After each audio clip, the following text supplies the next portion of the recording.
The economy of a country can be likened to the engine room of a factory, the place where the pistons stroke and the wheels turn.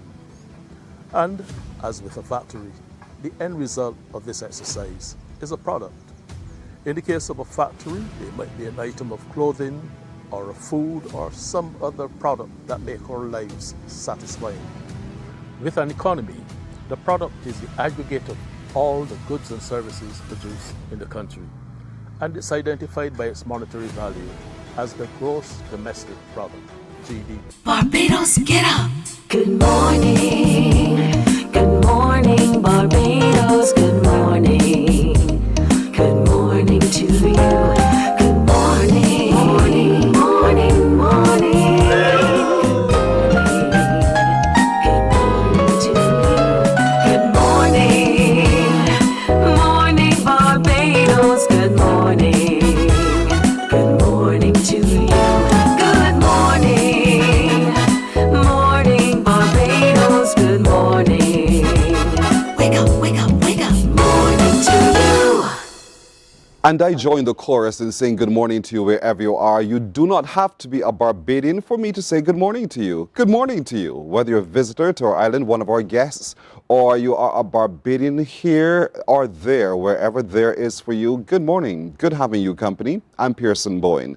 As always, it's wonderful to keep company with you on a Thursday morning, or as we say in Barbados, on a Q day. We have Monday, Tuesday, Wednesday, Q day, Friday, Saturday, and Sunday. And so today, to all of you watching on our streams on Facebook, YouTube, or our website, cbc.bb, to all of you, good morning.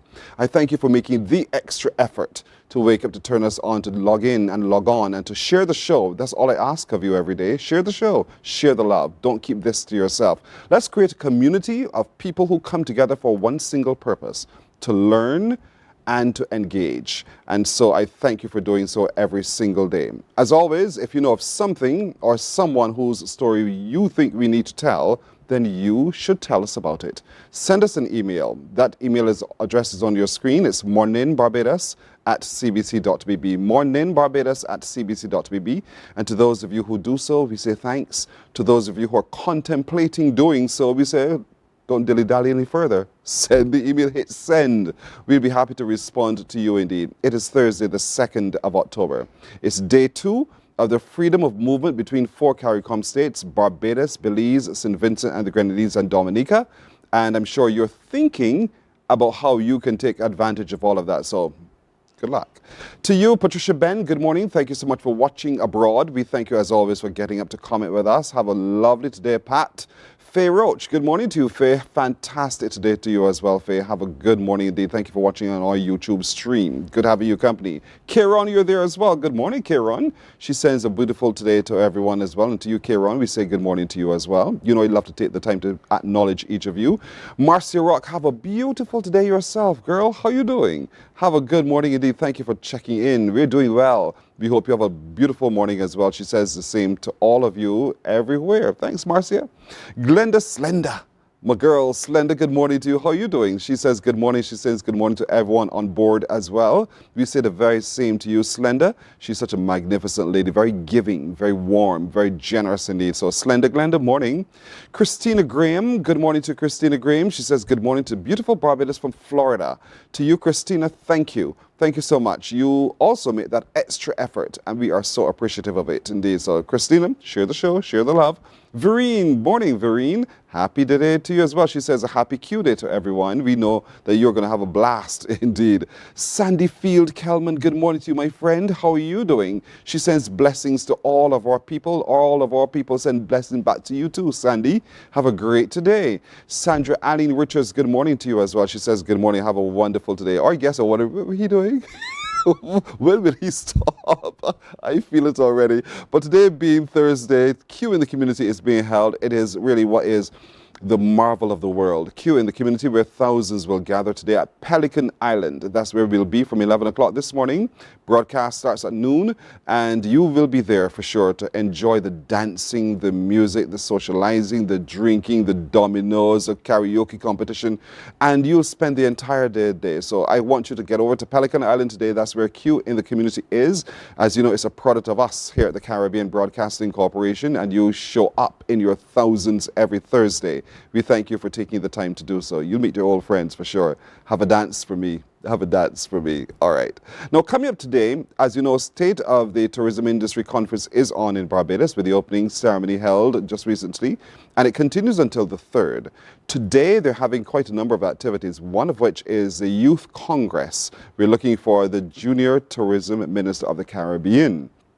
Can't wait to sit in the audience to watch all those young people sit on stage in their own board meeting to share with us their ideas about the industry. But this morning, the Minister of Tourism of Turks and Caicos Islands, he joins us. We want to hear from him too, the state of the industry. So we'll talk to him a little bit about what's happening in his islands, how they're positioning themselves, and just generally the state of the tourism industry in Barbados. St. George Secondary School continues to have a stellar year. You know, I'm so proud of those young people from that school. And so they're now engaging on another developmental activity. What is that activity and how will it work? You will find out this morning for sure. As you know, we are just days away from November the 1st. That means from November the 1st, we are celebrating all things Barbadian. It's our Independence Month, and there's always the annual Spirit of the Nation show. Just ahead of that, they're having the zonal talent shows. The Southern Zone is having their zonal talent show this weekend. We'll get details about which parishes will be competing this weekend and who has the potential to go forward to the final in mid-November. Also, we'll meet a young man who has made a living using artificial intelligence. He'll talk to us about what he sees to be something that we ought not to be afraid about artificial intelligence and just how he's been living his life through the kind of work that he does. We'll meet him in just a little while. And therapy through art. There are a series of murals at the Wyndham Grand Sam Lord's Castle Resort. And we'll get to know from the people why they're doing that, what's the therapy that they're deriving from it, and why we should all go see and engage in the pieces of art there. So we'll show the art to you, and we'll hear a little bit more about that particular project. But I shan't keep our guest waiting any longer because he's here from Turks and Caicos Islands. He's flown all the way over. It's the Minister of Tourism, listen to this, the Minister of Tourism, Agriculture, Fisheries, Heritage and the Environment. What a plate he carries. The Honourable Zhivago Jolly. Good morning to you, sir. Good morning, Pearson. Welcome to Barbados. Well, thank you for the welcome. You have a beautiful country, and that was a very stellar introduction. Thank you. Thank you so much indeed. Let's talk a little bit about the state of the industry in Turks and Caicos. But for a lot of people who don't quite know, we hear it, we know they exist, but talk to me a little bit first about the Turks and Caicos Islands. Well, we're definitely a huge player in the high-end tourism industry. Like you say, many people know of our existence, but so many of our brothers and sisters in the region haven't had the pleasures yet to visit the Turks and Caicos Islands. We have been viewed for a long time as one of the untapped jewels, but on the island of Providenciales, we've seen huge development, and we have a ton of development in the pipeline at the moment. I think right now we're at about 8,000 to 7,000 rooms with a pipeline of about 3,000 to 4,000 over the next 5 years.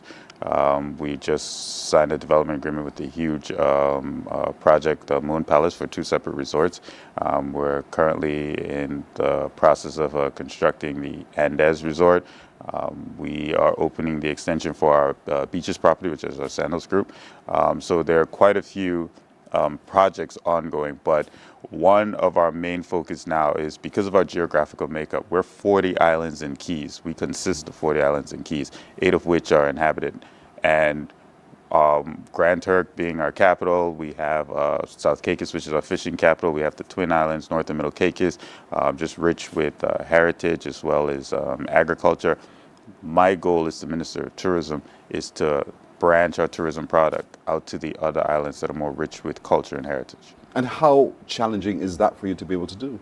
Well, I've never met a challenge that I could not. It's one of those things that I'm very proud to be a part of promoting. And it can be seen as a challenge, but I honestly believe it is an opportunity. It gives me this very unique perspective when I talk about tourism now. I think a lot of times, especially at large events like SOTIC and gatherings of the CTO, we all begin to sound a bit repetitive in terms of selling sand, sun, and sea. I have the unique opportunity of selling a very diverse package. It's very unique to our culture and our identity. And I get to tell you, when you come to Turks and Caicos, you'll have so many different experiences. You'll feel like you visited 7 or 8 countries. I want to talk about that. I'm glad you did as well, because you receive at least over 1 million visitors a year, which is a significant number as a British overseas territory. Absolutely. Marketing and positioning. Let's focus in on that just a little bit. What is that defining thing that you say that would want all of us to want to come and experience the uniqueness of the Turks and Caicos Islands? Well, it has to be the diversity. So many islands in the region around the world, they're known for that one thing. We have, in terms of inhabited islands, we have 8 islands known for their own one thing. I'm from the island of South Caicos, which is our fishing capital. And one thing we take very seriously is our love for the water. We're at the very early stage. You not only know how to fish or swim, you know how to dive. So 2, 3-year-old, I could barely walk, but I could go 16 feet under the water and get a lobster. And we love to share that with our visitors. We call it fishing like a local. It's the same with Grand Turk, which is our capital. It is the government center. It's the richest island in terms of historic construction and development. We have our old Bermudan style construction on Front Street, but we also have our geological anomalies where you can go maybe 200 or 300 yards offshore and it drops maybe 2 or 3 miles. The water is the deepest, bluest water you've ever seen.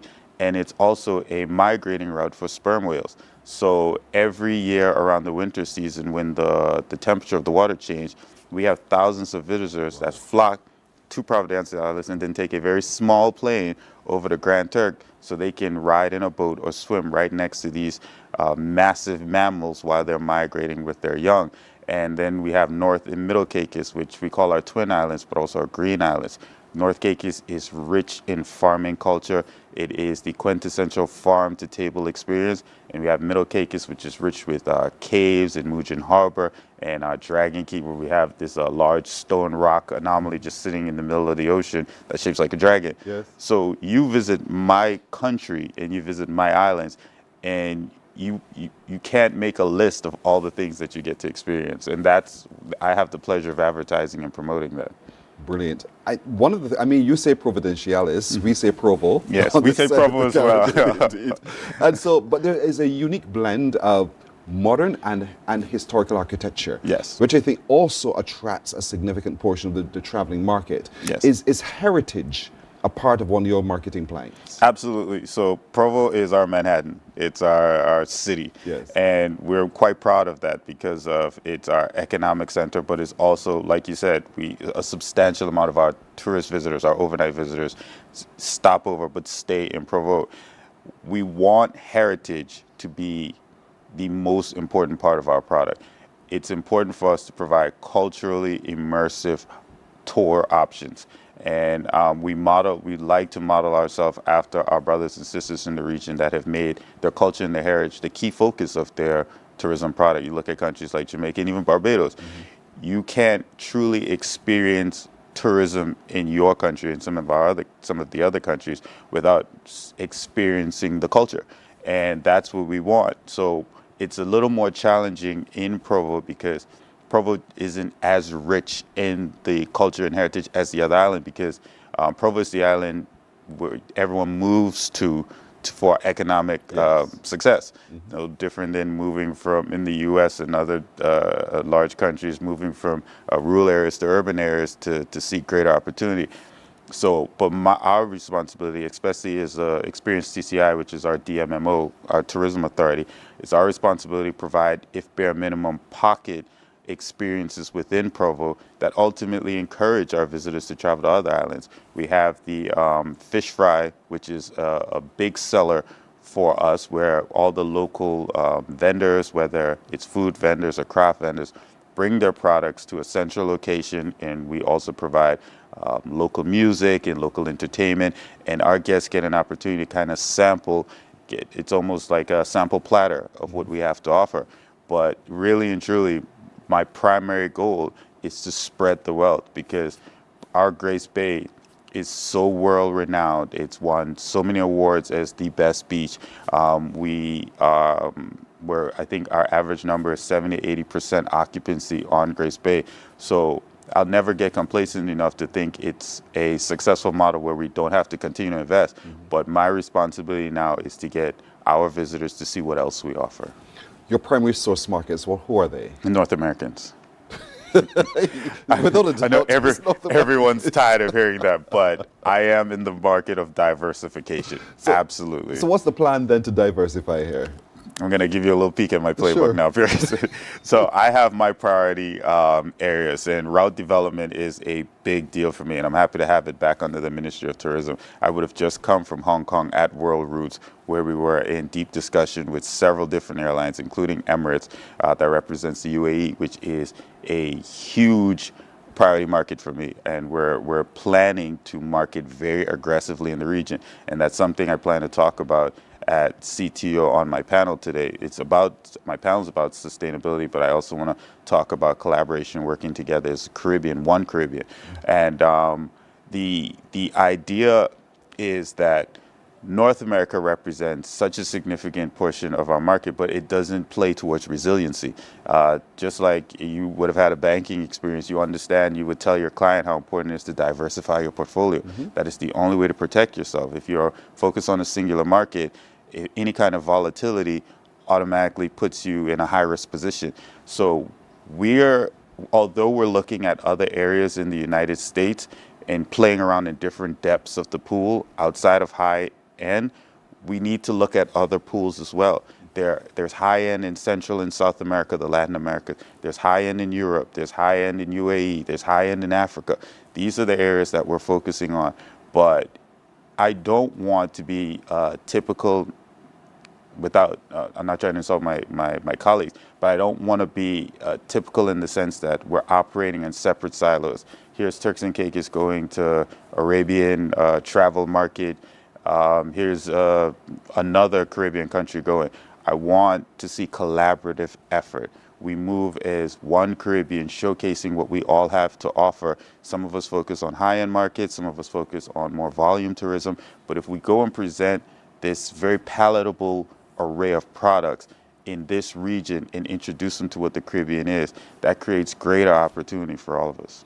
At the end of the day, we still compete against each other. Of course, Nevertheless, it's an $80 billion industry. There you go. And so we want that competitive advantage. Do you think is that a pipe dream, or is that a realistic dream that you have? I think everything starts as a dream. Me sitting in this position started as a dream, but the likelihood is based on your willpower. And if any politician that has had a successful run, and for someone like myself who's very early in that successful run, if you don't have the will to see it through, then you shouldn't be in the conversation. I believe through the right dialogue and the right persistence, it is absolutely a dream. I appreciate SOTEC traveling around the Caribbean so ministers like myself can get to experience what my colleagues have to offer. But eventually we're going to have to take this show on the road. We're going to have to take this collective to the UAE, to different parts of Canada, to different parts of Europe, and have this discussion in front of the individuals that can benefit from our products. So I think markets have benefited from our competition with each other, airlines, cruise industry. So I don't think it's a matter of can it happen. I think it's inevitable if we want to have sustainable success. And we want to continue talking about that sustainable success right after this break. Morning, morning, morning. Good morning. Good morning to you.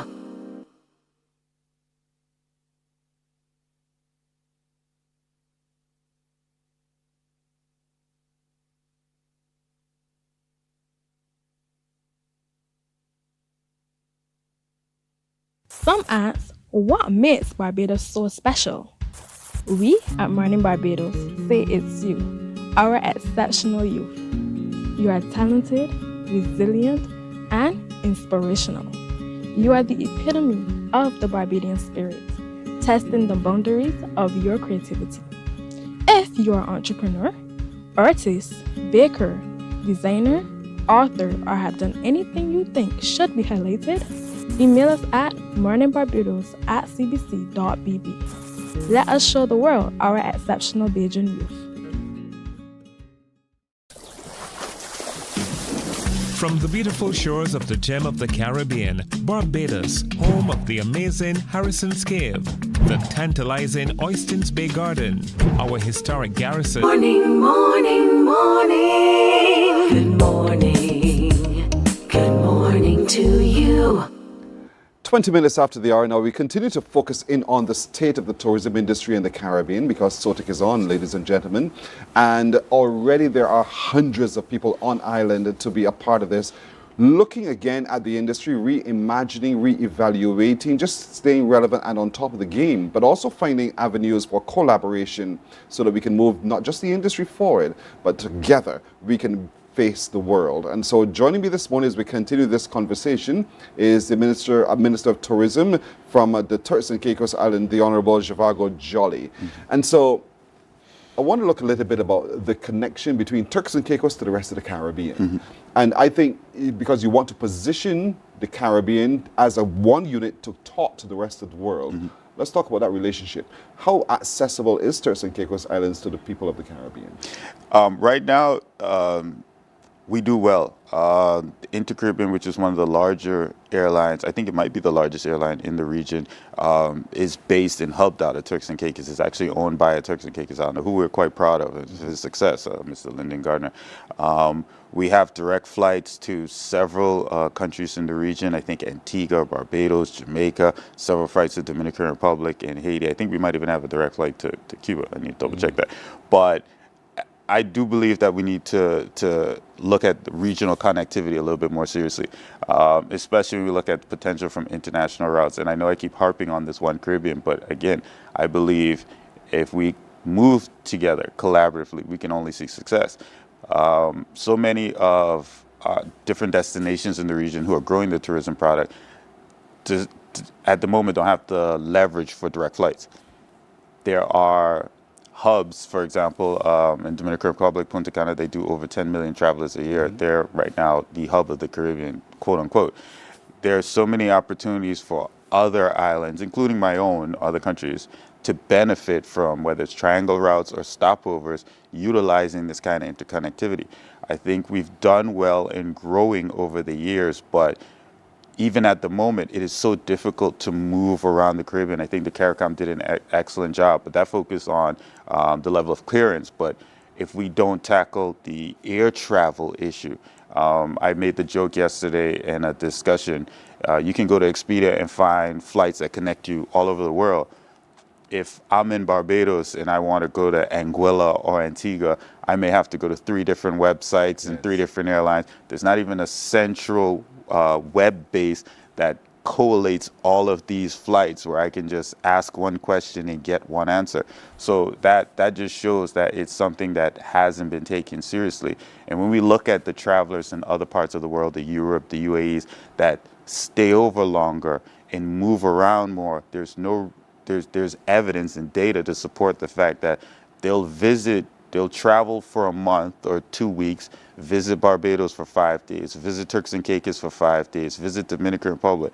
We have to create the infrastructure to allow them to do this.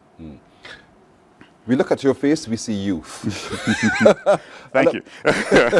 And I'm asking that within the context of the interest of young people in Turks and Caicos in the industry of tourism. What do you see happening there? So we've seen a huge shift in terms of the interest in young people, but it's at an entrepreneurial level.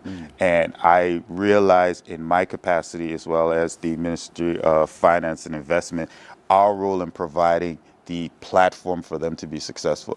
It's no secret, no matter what business you're getting into, you need a certain level of expertise, technical support, and most importantly, capital. And we've done very, very well locally in terms of our Investors in Caicos program that provides grants for MSMEs, that especially in the tourism field, from transportation like VIP taxi to those that focus on culturally immersive tours, water sports. So we provide grants to support that. But me personally, I've taken the initiative of creating those kind of relationships. If I'm having a conversation with hotel owners or large individuals in that field, I always try to bring a local entrepreneur with me, or bridging that gap and making sure there's potential for growth. But as a policymaker, I am of the belief that we have to create a policy and even a legislative framework that not only encourages this relationship, but mandates it. Because a lot of times we have very good intentioned developers and hoteliers, but the reality is people are comfortable with who they're comfortable with. If we don't create a legislative framework that mandates you work with, from our example, Turks and Caicos Islanders, especially young Turks and Caicos Islanders who have the energy and the idealism to build innovative solutions to problems we haven't even discovered yet. I think if we have to put our teeth, we have to put our money where our mouth is, and I believe legislation is the way to go. How do you see that working, really, at the end of the day? Because you'll get the pushback that says ageism, and a whole host of other complaints. Well, I always say, I think that's more of a social relationship between between the local population. I call that a champagne problem. I would rather have locals, older locals, battling with younger locals for opportunities than locals feeling ostracized with foreign entities and inundation with foreign entities and not having opportunities at all. I look forward to having that problem. It's a good problem It's to a have. good problem to have. Let's talk about price points. Do you get the sense that the Caribbean is pricing itself out of being competitive with other larger destinations? I think there's always going to be a risk of feeling that way. But you have a banking background and a private sector background, and you know, one of the from business school, they always teach you don't lower your price, you offer more. And I think that is the approach we should always take, especially when it comes to Caribbean tourism. We've been getting away, so many of us, others have done great, but we've been getting away with sun, sand, and sea for so long. We have to look at the packages we're now offering visitors. So many travelers now are savvier travelers. They like to use the opportunity of travel to feel like they're having a positive impact on the world. And when we talk about sustainability, the conversation of sustainability always takes place between the government and those kind of CTOs, those kind of individuals in the arena. Where are the hoteliers when we're having this conversation? They have the largest impact on your infrastructure, on your transportation, on your social makeup, but they're never a part of the conversation of how to lower that impact, how to invest more, how to be sustainable. And what they need to understand is it always costs money in the beginning, but the end result, you will yield the returns. And if you get the opportunity now to market yourself as a sustainable resort property, as a thoughtful corporate citizen in the world, and I'm telling you, travelers now believe in this. They love the idea of staying at a resort that is low impact, that is embraced by the local community, that their footprint is so minuscule, they have a positive contribution to the environment. And me being the minister of the environment for Turks and Caicos, I am constantly cognizant of this. So I am of the belief that is the best way forward. What you've just described for me is an ecosystem that has to work hand in hand, glove in glove, as some old people would say. And so how have you had opportunity from where you sit as the minister to really look at the breadth, how it really impacts everyone? One of our slogans in Barbados is tourism is our business, let's play our part. And so that translates to the individual. Have you had an opportunity to Turks and Caicos Islands to have such a platform where the individual feels that they are contributing and benefiting from tourism? So that is our mandate. So we've gone as far as to conducting the first ever carrying capacity report that speaks to every aspect of the impact of tourism. Again, it talks about on the infrastructure, it talks about on the utilities, traffic. We are the quintessential textbook example of what having a tourism-based economy looks like. We're a population of between 50 and 60,000 people. We do technically 2 million tourists a year because we do 1 million cruise tourists in Grand Turk every year. So we have an infrastructure that's not designed for that volume, but we survive based on that volume. So it tells us that not only is quantity over quality, it tells us about the impacts that for years we never took into consideration, because we look at the accommodation tax, we look at the departure tax, and we look at the figures that we generate, but we haven't been monitoring the impact. So you would have had citizens that always believed that tourism was the bread and butter, which it is because it generates revenue. But bubbling under the surface, there were substantial issues that they had to deal with. Why does it take me an extra 30 minutes to take my children to school in the morning? Because this resort property has 1,000 employees that are going to work at the same time. Why does it take so long to get my driver's license? Because, why we have these travelers. And it's not that we don't love our travelers. We don't love the resort employees. They are such a vital part of our economic growth and sustainability. But if we're not aware of these issues, we can't deal with them.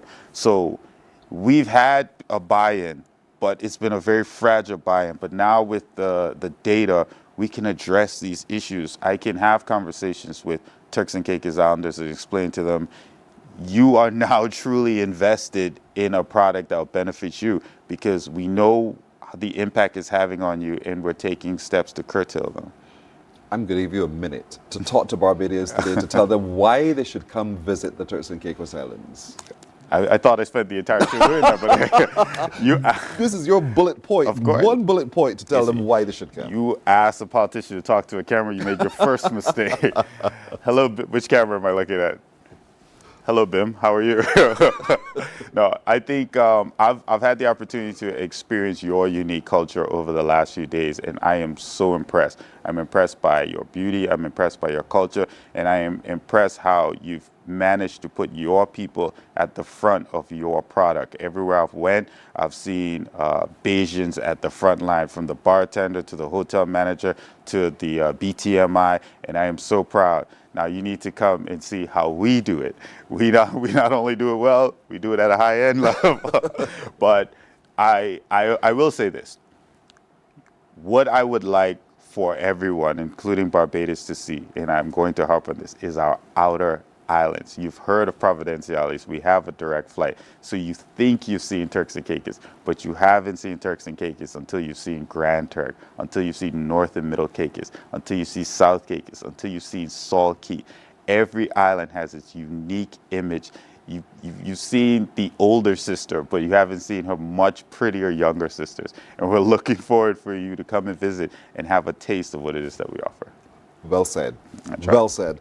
We'll take that, we'll put it upside, and we'll promote it for you nonetheless. But thank you so much for spending the time with us. The Honourable Zhivago Jolly, who is the Minister of Tourism, Agriculture, Fisheries, Heritage and the Environment of the Turks and Caicos Islands. And so sitting with you was so easy, so natural, because we see it flow from you that you know and are passionate about what you have responsibility for. And that is exciting, I think, for the Turks and Caicos Islands and for us in Barbados as well. So we want to wish you well in your continued profession, and we hope to see you again soon. Thank you, Pearson. I look forward to it. You're very welcome.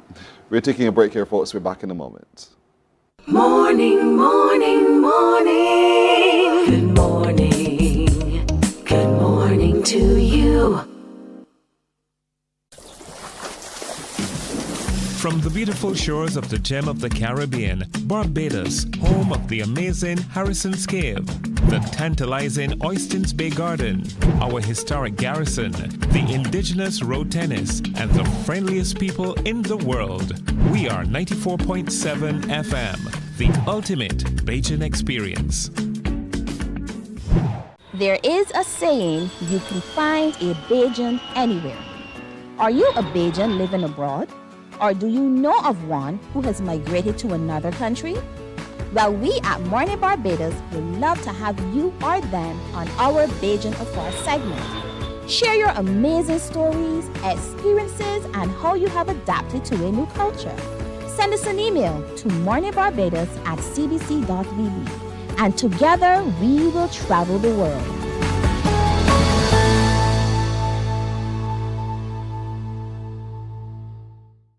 God will not give you a job. God will not call you to do something and then not give you the capacity to have it, to make it happen. He will give you the resources, he'll give you the people. Not only will he equip you with ideas, but he will equip you with favor, as he did Nehemiah. Turn on the latest episode of Infinite Possibilities, only on CBC TV 8, every Sunday at 1:30 p.m., sponsored by Covenant Life Teaching Center. Welcome to Nature's Discount, the ultimate health food store. At Nature's Discount, we have thousands of quality products at great prices. Hi guys, Dottie here with Nature's Discount, and today we are talking about solar ray, microbiome, probiotics, and why you should be taking them. And we have well over 3,000 amazing products to help you get healthy. For your health tips, tune in to CBC TV 8 every Monday, Tuesday, and Thursday for Nature's Discount, sponsored by Get Healthy Incorporated. 98.1 The One, your number one party station. With an audience from 18 to 40, we keep you engaged, energized, and entertained. Choose 98.1 FM, The One.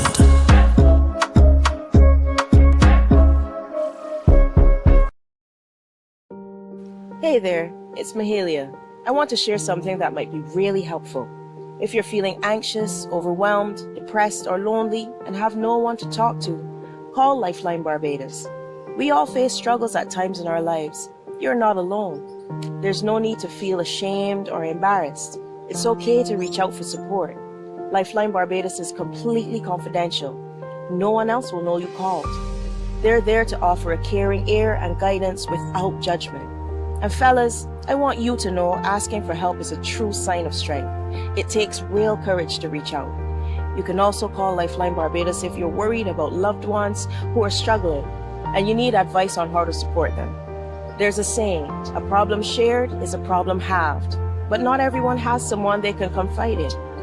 That's why Lifeline Barbados exists, to be there for you or someone you care about during tough times. Save.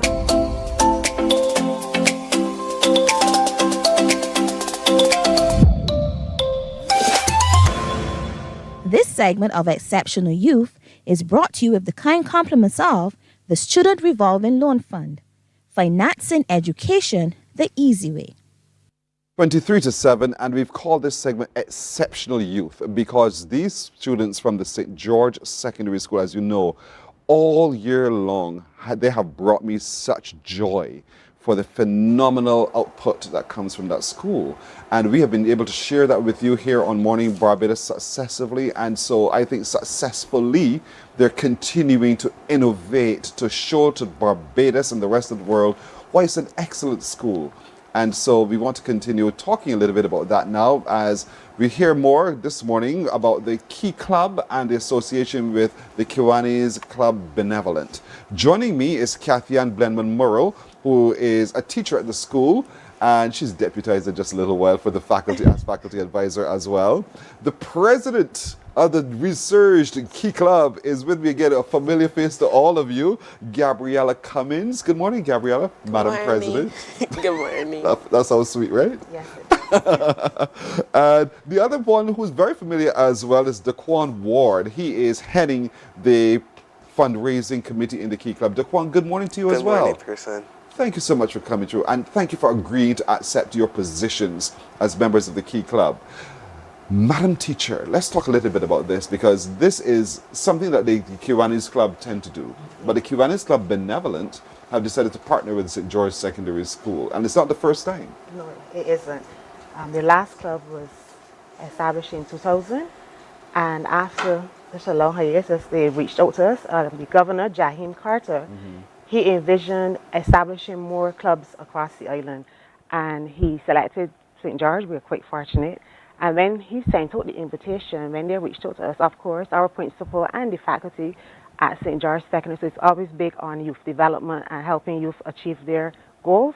So we saw it as a good opportunity to help the youth at St. George continue to develop their youth, their leadership skills and other interpersonal skills while offering service to the community. And you're right, and that's all you guys have been doing at this school since, for me, the year began, but for a long time now, that you've been teaching children, you've been developing young people who are interested in contributing to society in a positive way and taking leadership positions. Definitely. And so that is what they focus on at the Lions Den. Letting them find their voices, see how they can impact the community, not only within the school, but the wider community. Not only St. George, we've gone beyond that because, of course, and they will expand on that. Some of the outreach programs, events that they have planned will, of course, go beyond St. George. It will not only be focused on the parish of St. George, and I find it is a good, way for them to grow and find their way in life, The Lions Den, I like that. Yeah. I'm so hooked on that. And after all, they're referred to as the Lions. And so, Madam President Gabriella, let's talk a little bit about this here now. You agreed, or were you nominated, and did you have to go through an election to become the president? We went through like a voting system. And so you were up against some other people for the position? Yes, please. Did you have to canvass to get support from people to vote for you? I don't think so. But naturally they chose you, right? Yes. And so you are the president of the Key Club. What do you see as your role there? I see leadership, and then I see my communication skills to my group members and always listening to them if they always have ideas. This is fantastic. And did you ever think for a second that you would have been a member of the Key Club? Did you know about it? I got told about it when Miss Boyce, she got told about it and she came and introduced us to it. Actually. And right away you thought, yeah, this sounds like something I want to be a part of, right? Yes, please. And the pin looks really cool. That's really cool indeed. You have a committee of people working with you. Do you know all the names of your committee members? I know most of them. Okay, let's hear who you have. We have the vice president, which is Summer White. Then we have the fundraising, which is the Kwan. Then the community, which is a girl in our 5G one, which is, I think it's Brittany. Okay. And then we have the treasurer, which is Shalia. Who else we got? A lot of people, man. You have a secretary treasurer like Natari Hines. Yes, right? then Natari. And I understand you have a webmaster as well? Yes, please. Y'all are so high tech. So high tech. It is Samaya Isaacs. And someone is responsible for bulletin editing. That is Jade Joseph. Naisha Holder is also a part of this, right? Yes, but she's the secretary. Right. So here it is now. You have all of these people working with you. Have you had your first set of meetings yet? We coming along. First meeting might be on Friday. It will be on Friday. It will be on for the term. Okay. We have had meetings last term. So for the term, the first official meeting will be on Friday afternoon. All right, good. So things are happening. Things are happening, Gabriella. Things are coming up. Daquan, did you have to also compete? Did you have an election process? Yes, please. Did you also have to go there and say, vote for me? Yeah, so it was more of I gave something, they gave something, and I gave more experience and more to offer. So everybody vote for me. And naturally. And now they've made you head of the fundraising committee. That's a big job. You know that, right? Yes, please. Are you looking forward to it? Yeah. What is it about the Key Club, the work of the Key Club, that got you interested in being a part? Well, Key Club, when I first heard about it, I said to myself, this is a great way for young people like myself to make their voices known and make their ideas out there, just to put themselves out there in the world and give them more experience. And you know, the Kiwanis Club Benevolent will work with you. Yes. So that they help to develop you and nurture you to continue to be the strongest possible leaders and contributors to our community. And that's the whole beauty of the program. Yeah, they're very supportive, I must say. You know what I like? Bascom.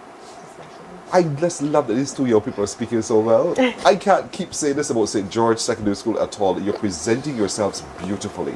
I love the fact that you've also willingly stepped forward to be a part of this. And that is, I am so immensely proud. I have met so many people since we started talking to you guys this year who've said to me, thank you for doing this for my school. And they are so proud of you. All of the past students, there are others who have not been to your school as well, but they're so immensely proud of you. And now here you are with your own key club. And your key club now means that you also have to co-opt some other people into the club, right? Yes, Grow your membership. That is one of our first mandates, to boost membership. So they can tell you a bit more, but we Madam have President. put things in place to engage with their peers, and you will see a bit more of that coming soon, but that is one of our first initiatives to boost membership within the club. You hear that, Madam President? Yes, I did. You have to grow the membership. So that means you have to get into the school community and start talking to all of your fellow students and make them know that you are the president and you want to invite them into the club to be a part. Does that sound difficult? It sounds a little difficult, but I think I can do it. I think you can. I believe you can. And so you're having your first set of meetings coming up. Do you have any ideas that you would want to bring to the committee before the meeting? I don't have much ideas, but I have a lot of events I would like to do. That you would like to bring? Yes. You want to give some examples? For like our fundraising, we were saying we would like to do like a bake sale, and then we would also like to do a nice Christmas party for our citizen home, because we don't really give back to our elderly, and I think it's a nice thing that we should. I agree with you. I totally agree with you, Gabriella. You just took my heart. Daquan, did you agree to all of this? Yes. Okay. So you have to plan the bake sale and then get ready for the Christmas activity with the senior citizens as well. How do you see this working, Daquan? I see it working out very well.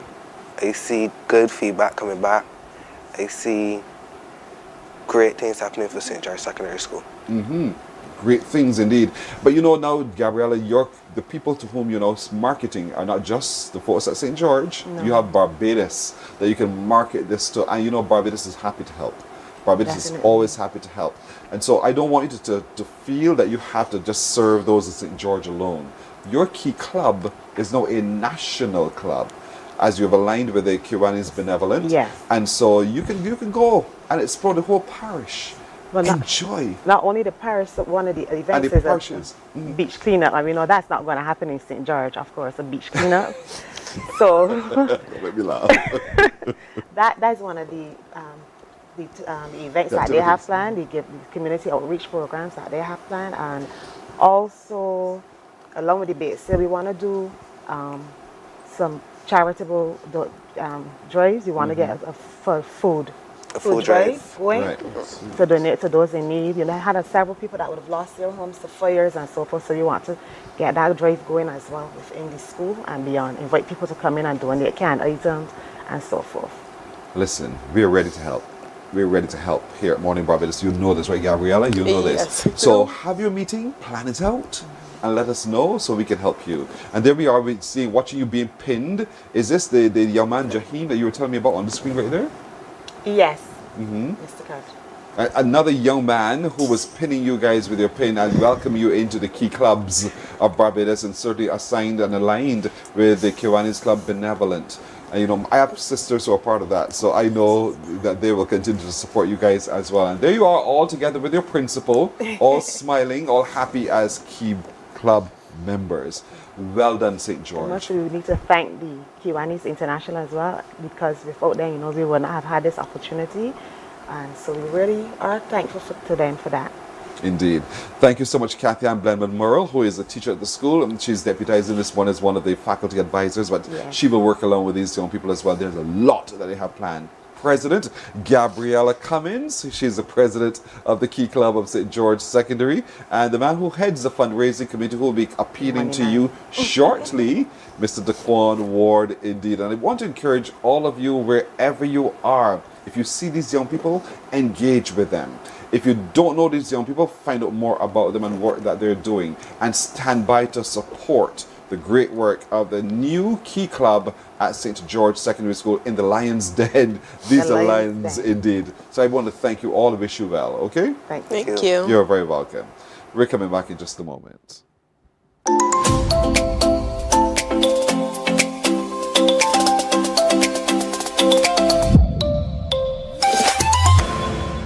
This segment of Exceptional Youth is brought to you with the kind compliments of the Student Revolving Loan Fund. financing education the easy way. Books open your heart, your mind, and your soul. They are educational, entertaining, inspiring, and motivating. Are you an author of a recent book you want to share? Then Mornin Barbados would love to feature your book in our The Next Chapter segment. Send us an email to morninbarbados@cbc.bb. That's morning without the G. Come and let us turn those pages together.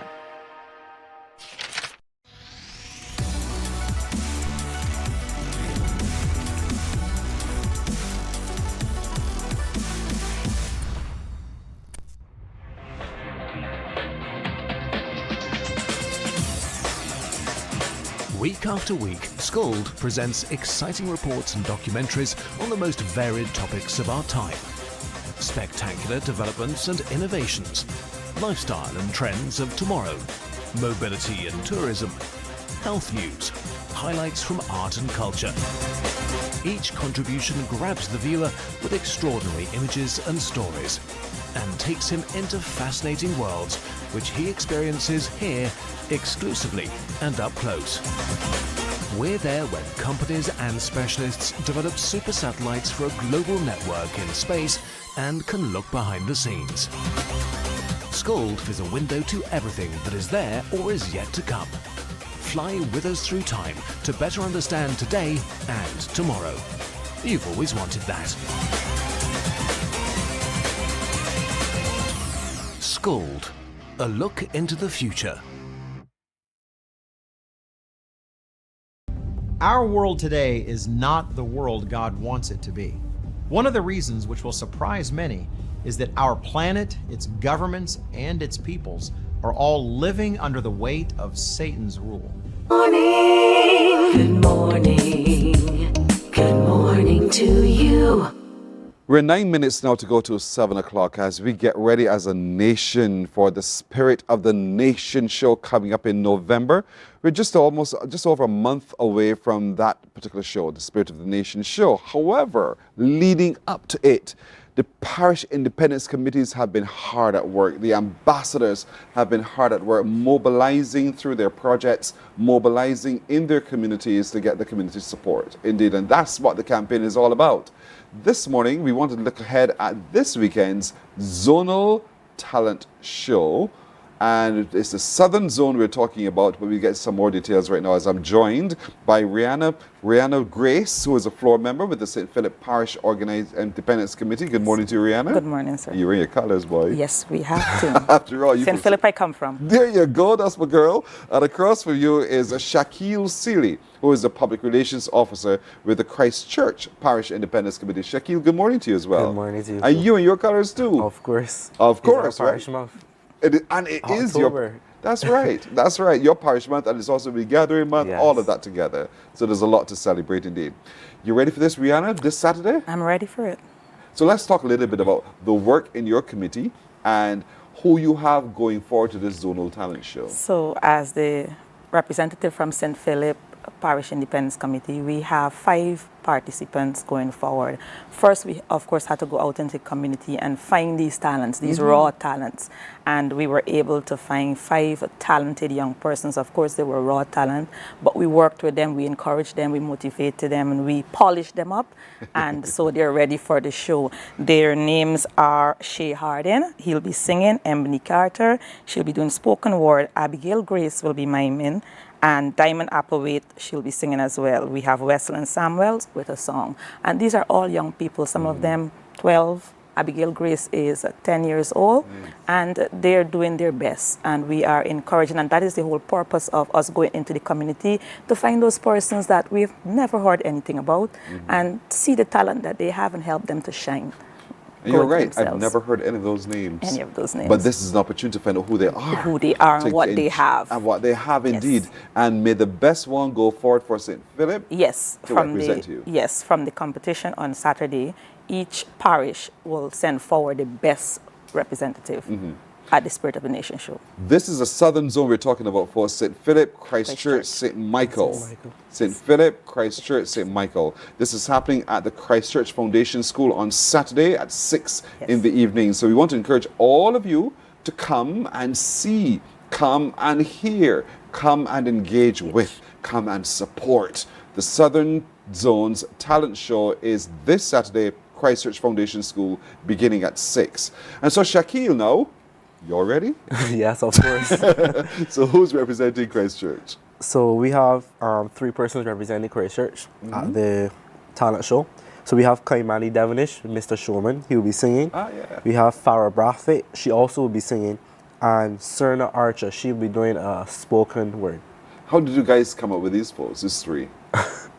Well, of course, we had to go into the communities to get the talent. So, and that's the point of the whole unearthing the latent performing arts in the community. So that's what we were doing. So we had to go in the community to try to get talent. And we encourage persons to just come and do anything. I think one of the requirements was spoken word. You had to sing, come do something that's out of the ordinary. So that's what we did. And there you are. You found people in your respective communities who are bold enough and willing enough, and you just want the folks in Christchurch to simply give back, come forward now. Don't be shy. Represent your parish. Your parish actually needs you. The same thing for St. Philip. Yes, very much so. We've been pushing that a lot. We need you. Let them know that St. Philip is here. We're still strong. Let them know you come from St. Philip. Yeah. You come from St. Philip. And so we want you to come out and make the noise. Yes. In Christchurch Foundation School. Is it going to be in the school hall? Yes, it will be, yes. All right. Do we pay at the door? Do we pay anything? Admission is free. Admission is free. So more reasons for you to come out and support your parish. But we, however, have food and drinks on sale. Food and drinks on sale, but admission is free. So we want to encourage all of you. Come in your parish colors as well. So you can be clearly identified and you will clearly represent. St. Philip is purple, Christchurch is orange, and St. Michael is white. Is white, and you know who's who. So right away.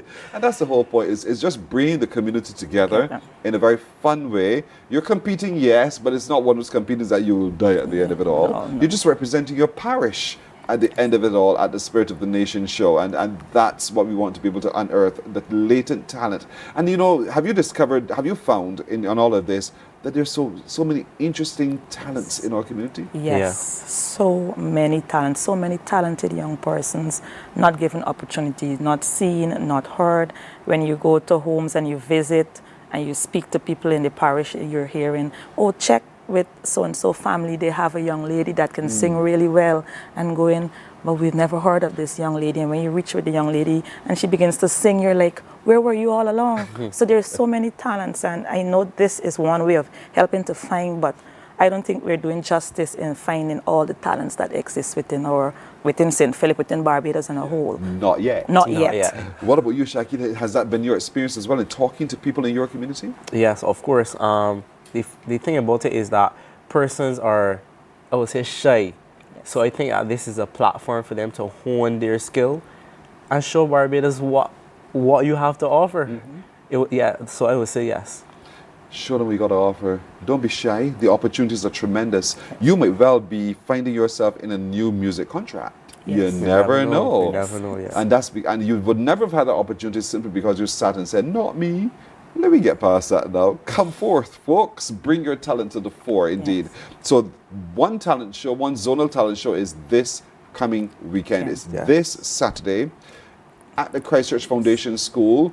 There are the parishes of St. Philip, Christchurch, and St. Michael. The talent is coming from those 3 parishes. You are also coming from those parishes and beyond, because this is not just for those people of those 3 parishes. This is for all of us. So it's absolutely free. It begins at 6 o'clock. Food and drinks will be on sale. It is part of us finding the talent to represent each of the parishes indeed. And so your presence gives support to the people who are competing, but your presence also sends a very strong message to Barbados that we are one. We are one, and together we can do this. I want to thank both of you for joining me this morning. Rihanna Grace, who is a floor member of the St. Philip Independence Committee, and Shaquille Seeley, who is the Public Relations Officer of the Christchurch Independence Committee.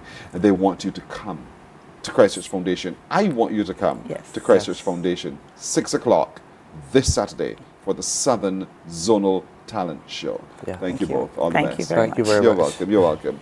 We're taking a break, folks. We're back in a moment. Morning, morning, morning. Good morning. to you. The economy of a country can be likened to the engine room of a factory, the place where the pistons stroke and the wheels turn. And, as with a factory, the end result of this exercise is a product.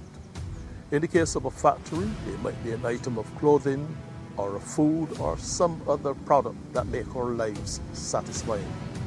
With an economy, the product is the aggregate of all the goods and services produced in the country, and it's identified by its monetary value as the gross domestic product, GDP. Gross meaning the sum total, and domestic meaning within your own environment. Economic terms can be difficult for the average Joe, but if we are to understand the workings of the national economy, we must have a grasp of these terms. Morning, morning, morning. Good morning. Good morning to you. Let's look at the news now. The Barbados Police Service is looking for a few good people. In fact, the service has nearly 300 vacancies. This was disclosed by Recruitment Officer Station Sergeant Colin Allenby as 26 special constables prepared to begin their duties on Friday. They were attending a 10-day orientation in the training room of the Hastings Worthing Police Station, Trevor Thorpe reports. The Barbados Police Service appears to be on constant lookout for new recruits. Currently, interviews are being conducted as it looks to fill some of the vacancies by the end of the month. So we have a mammoth task ahead to fill those vacancies.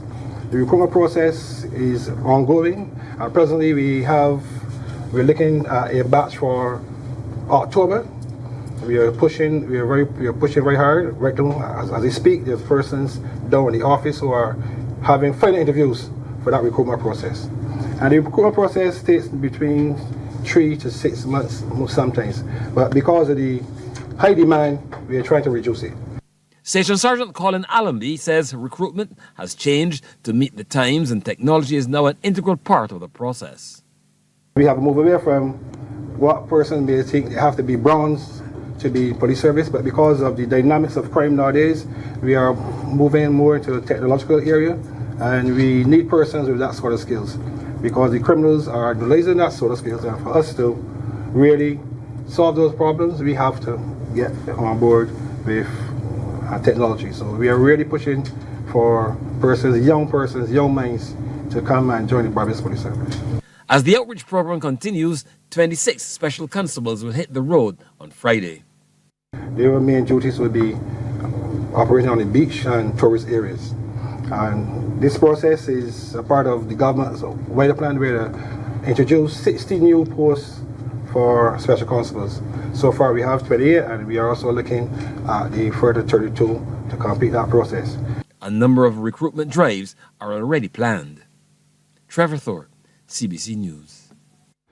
The dispute at the Barbados Community College remains unresolved. This after management of the college and the National Union of Public Workers met yesterday to discuss ongoing concerns surrounding the appointment of an individual to a vacant post at the college.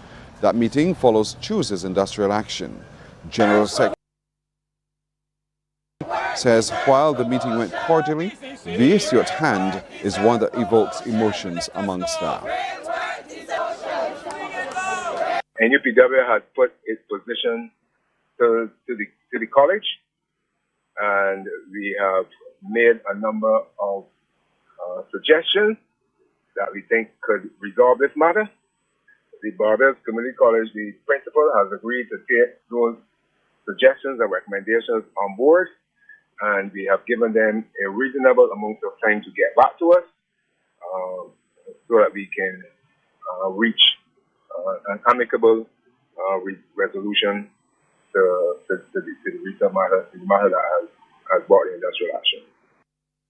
Meanwhile, the principal of the college, Annette Aline, has also described as cordial the discussions which lasted for 2 hours. The meeting took place and the discussions were fruitful. Both sides were able to ventilate their positions fully, and the college is now considering an offer made by the NUPW. Well, the State of the Tourism Industry Conference 2025 officially opened at the Hilton Resort, drawing hundreds of participants from countries across the world. From powerful addresses to spirited cultural performances, that gathering is reimagining the future of Caribbean's tourism product. Deanza Roberts attended the ceremony. She filed this report.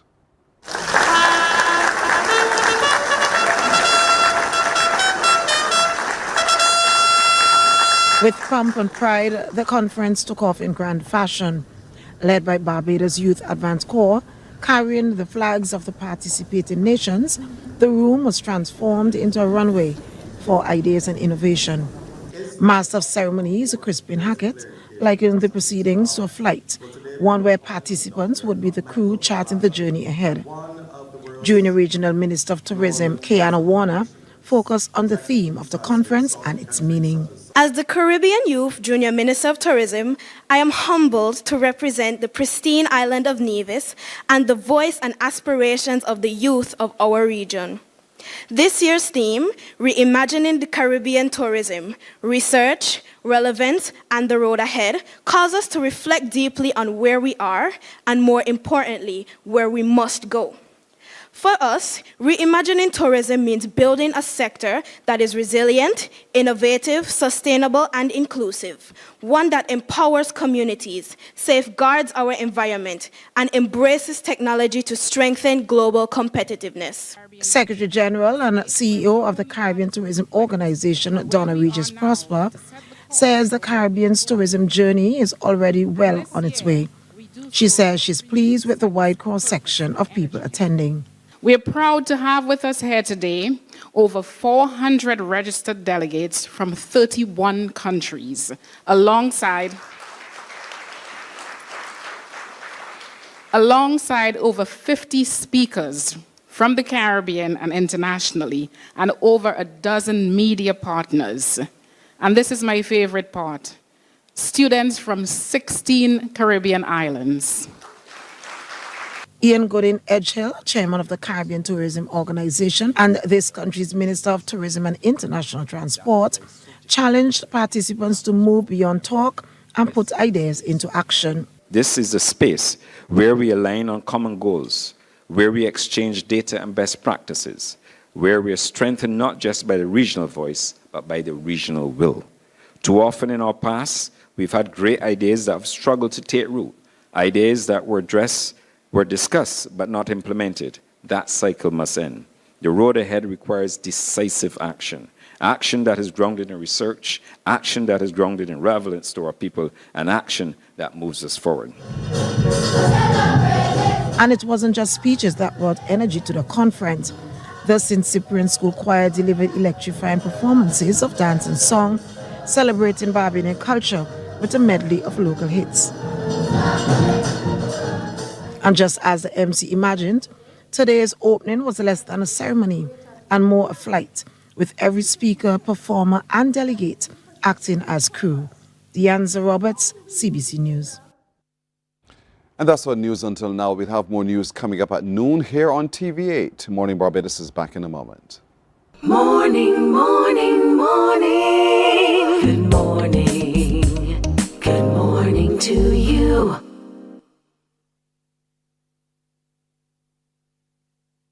Some ask, what makes Barbados so special? We at Mornin Barbados say it's you, our exceptional youth. You are talented, resilient, and inspirational. You are the epitome of the Barbadian spirit, testing the boundaries of your creativity. If you are an entrepreneur, artist, baker, designer, author, or have done anything you think should be highlighted, email us at morninbarbados@cbc.bb. Let us show the world our exceptional Bajan youth. From the beautiful shores of the gem of the Caribbean, Barbados, home of the amazing Harrison's Cave, the tantalizing Oystins Bay Garden, our historic garrison, the indigenous road tennis, and the friendliest people in the world. We are 94.7 FM, the ultimate Bajan experience. There is a saying, you can find a Bajan anywhere. Are you a Bajan living abroad? Or do you know of one who has migrated to another country? Well, we at Mornin Barbados would love to have you or them on our Bajan Afar segment. Share your amazing stories, experiences, and how you have adapted to a new culture. Send us an email to morninbarbados@cbc.vb, and together we will travel the world.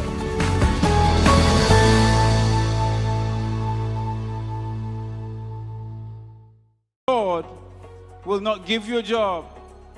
God will not call you to do something and then not give you the capacity to have it, to make it happen. He will give you the resources, he'll give you the people. Not only will he equip you with ideas, but he will equip you with favor, as he did Nehemiah. Turn on the latest episode of Infinite Possibilities, only on CBC TV8, every Sunday at 1:30 p.m., sponsored by Covenant Life Teaching Center. Welcome to Nature's Discount, the ultimate health food store. At Nature's Discount, we have thousands of quality products at great prices. Hi guys, Dottie here with Nature's Discount, and today we are talking about Solar Ray, microbiome, probiotics, and why you should be taking them. And we have well over 3,000 amazing products to help you get healthy. For morning, morning, morning. Good morning. Good morning to you. We're approaching 11 minutes now after 7 o'clock as we turn ourselves and our time to beauty in art and beautifying spaces through art and what it does to the self through art. All of that we're talking about because there are a number of murals now on the walls of the Wyndham Grand Barbados Sam Lawrence Castle, and they're done by phenomenal people for a phenomenal reason. And so joining us to talk a little bit about the rationale behind it and how they went about it and what we are now called to engage in is Errol Griffith, who is the People Development Specialist with, you know, the power of choice. Errol, as always, my brother, good morning to you. Morning, buddy. Good. Rachel Williams, she is a graphic artist. She's with Graphics 2 Inc. Rachel, you little short self. Hopefully doing big things. I said it like that because that's what we were talking about before we went live. We were talking about, you know, perspective. Perspective again, perspective. Right? Rachel, Correct. I'm helping you out here. Thank you so much. The power is in the mind. The power is in the mind. The power is, and I choose to think big things here. Ah. There you go. Right? Very good. 10 points, 10 points. Got it, man. So let's talk about this here, Errol. You know, here it is. This project is on. This project is now a reality. Yeah. Talk to me about the project and the concept behind it. You know, it's funny, you say that, and I almost feel like, I'm not emotional, but I begin to feel like I'm tearing up. I cannot draw a stick, man. I have no interest in art. And it was the 4th of March. We were meeting with the general manager, Leroy Brown, at Wyndham Grand Barbados Sam Lawrence Castle Resort and Spa. And in the conversation came up that they had an issue with fungus on the wall. Someone said paint the wall. Someone said put a mural on it. Someone said get Princess Margaret to do it, as they would like to be a sponsor or adopt Princess Margaret. So I asked Leroy, oh, you got the contacts for anybody that's at Princess Margaret Secondary School? And Leroy said, no. I said, well, we have some contacts as a result of what we do in schools, so we'll share them with you. He said, would you make contact for us? So we said, yeah, we'll make contact for you. And then we discovered that there were 7 walls, 7 staircases. So I said, well, Leroy, you want us to see if we can get contacts from 7 schools?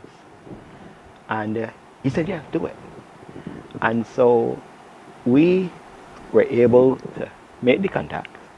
And we had 8 schools and 1 community college interested in doing these 7 murals. And then Leroy said, we have another space, so we can now accommodate 8. Okay?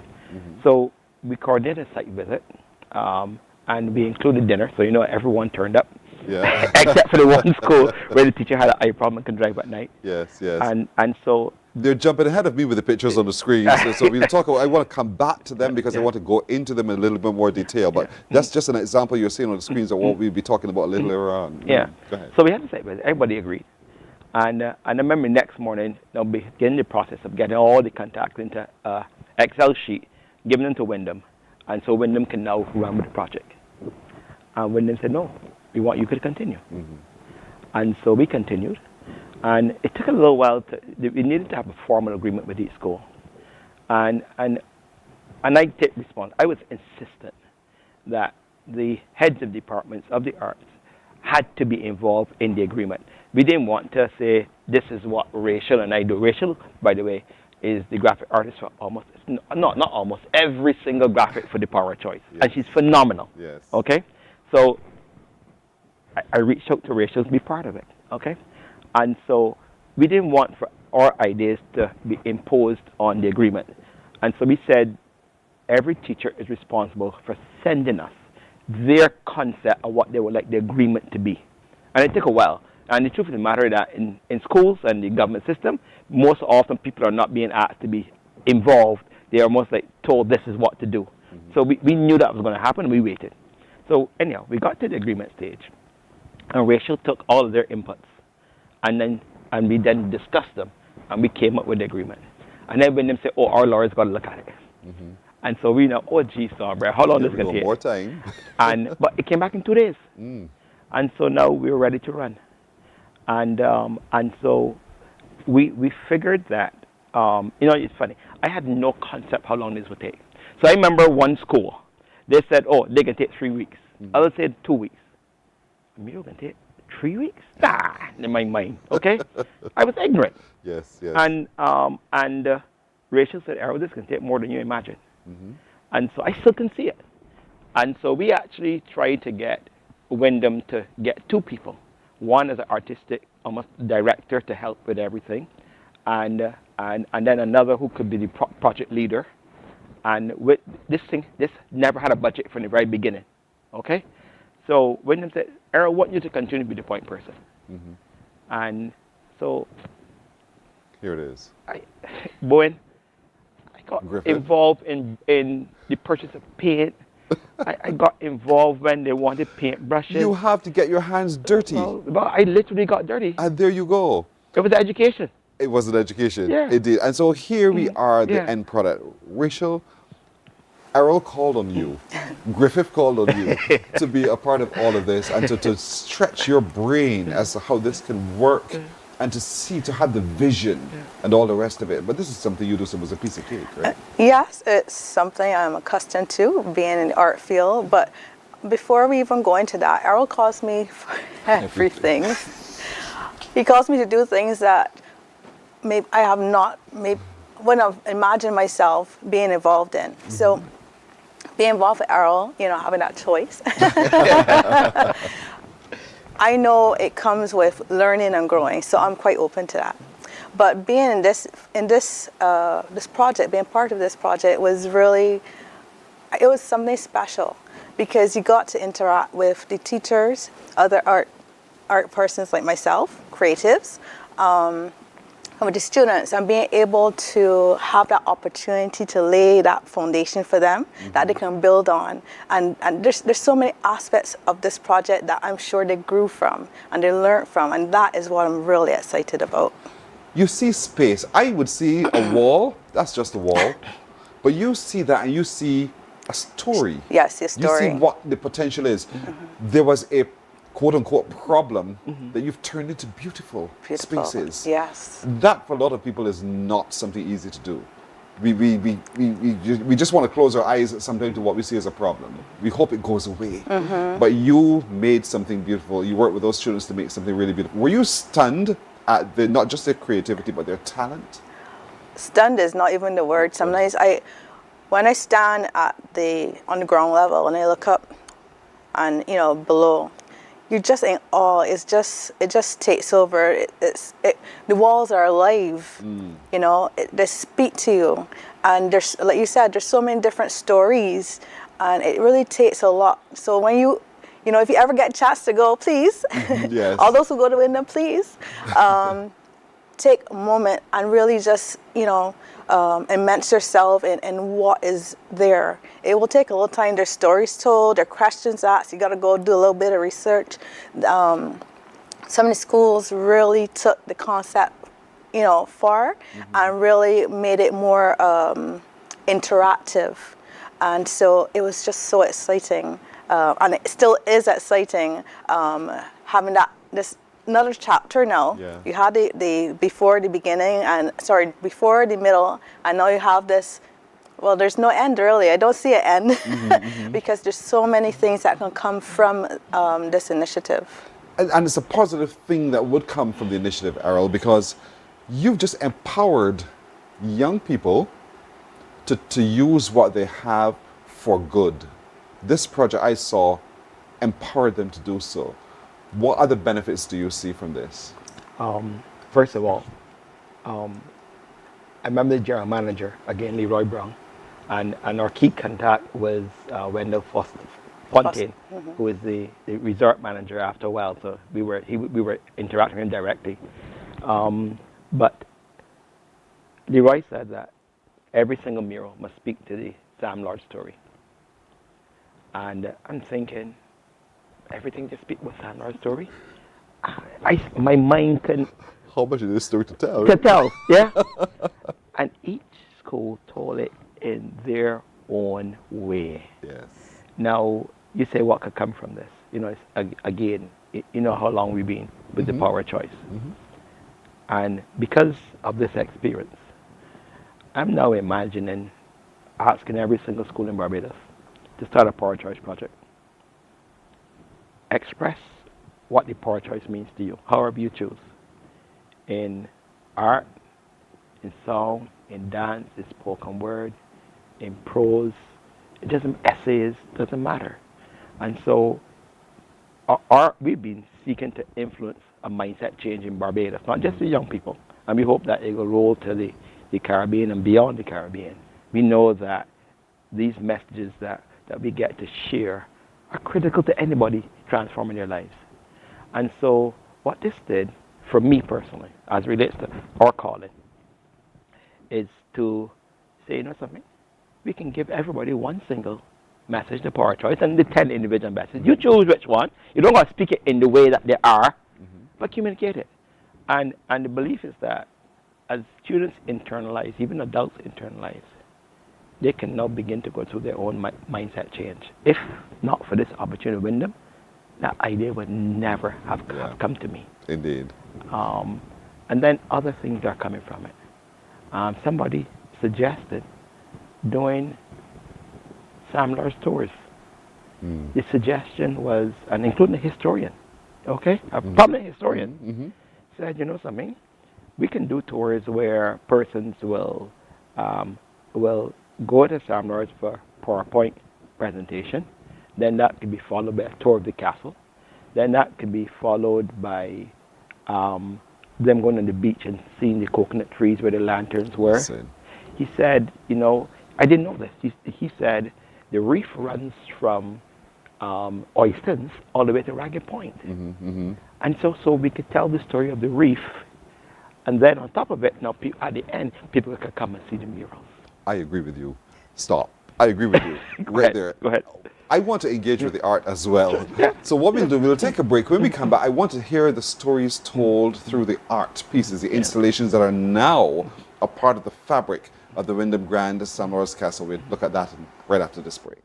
Morning, morning, morning. Good morning. Good morning to you. Welcome to Nature's Discount, the ultimate health food store. At Nature's Discount, we have thousands of quality products at great prices. Hi guys, Dottie here with Nature's Discount, and today we are talking about Solar Ray Microbiome Probiotics and why you should be taking them. And we have well over 3,000 amazing products to help you get healthy. For your health tips, tune in to CBC TV8 every Monday, Tuesday, and Thursday for Nature's Discount, sponsored by Get Healthy Incorporated. 98.1 The One, your number one party station. With an audience from 18 to 40, we keep you engaged, energized, and entertained. Choose 98.1 FM, the one.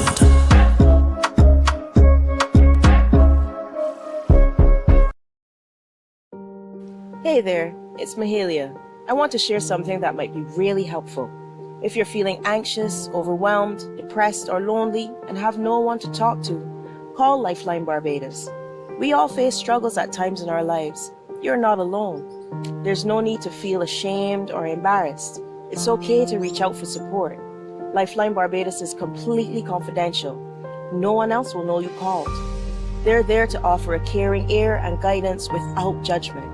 And fellas, I want you to know asking for help is a Morning, morning. Good morning. Good morning to you. 25 past. We're talking here about the new art installations, the murals that are on the walls of the Wyndham Grand Barbados Resort. And we're talking about how powerful those messages are. That they're powerfully created by some very special children of Barbados, young people of Barbados, who've given thought and time and effort to making it all happen. And now it's for all of us to engage with, because there's stories told in every single piece. I'm with Errol Griffith, who is with The Power of Choice, and he's brought along the woman whose vision it is to bring all of the art to life, really, in Rachel Williams of Graphics 2 Inc. So if we can, let's begin to show the pictures, and I want you, Rachel, to help me understand what we're looking at, and perhaps the spaces and the stories told. So when you're ready, you just share them with me, because this is a phenomenal moment in time, I think, for all Barbadians. I agree with you, Errol, that eventually, over time, we can look to tell the story in a different way. You know, and you said special children. Honestly, you know, these are Barbadian children. And I suggest, Pearson, that they're all special. And so everyone has some gift and talent. And they can look for ways to express their gifts and talents in ways that are excellent. And so, yes. So our hope is that we can, through this, be able to encourage as many as possible, both children and adults, and to see how they can best express themselves, their gifts, their talents, and abilities. Yeah. I am not sure, but I'd hope that we could see. I guess that we cannot. And, you know, they want you to go. But well, you know something. Have that personal experience. So here's the first one. Okay. Yes. Dighton. This is Dighton. Yes. Dighton Griffith School. This is Dighton Griffith. Yeah. Yes, it's beautiful. This is just. We would never have imagined this. Okay. So it's like a cubistic style, that approach. And they work painstakingly on these shapes.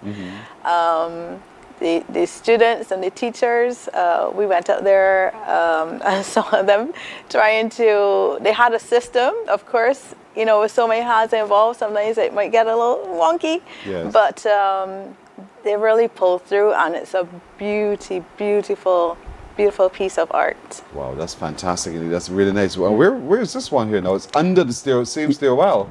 Yes, that's this the is one. Special. That's the one. That's the one on the ground floor, next to the restaurant. As the ships came ashore, crashed on the reefs. Yeah.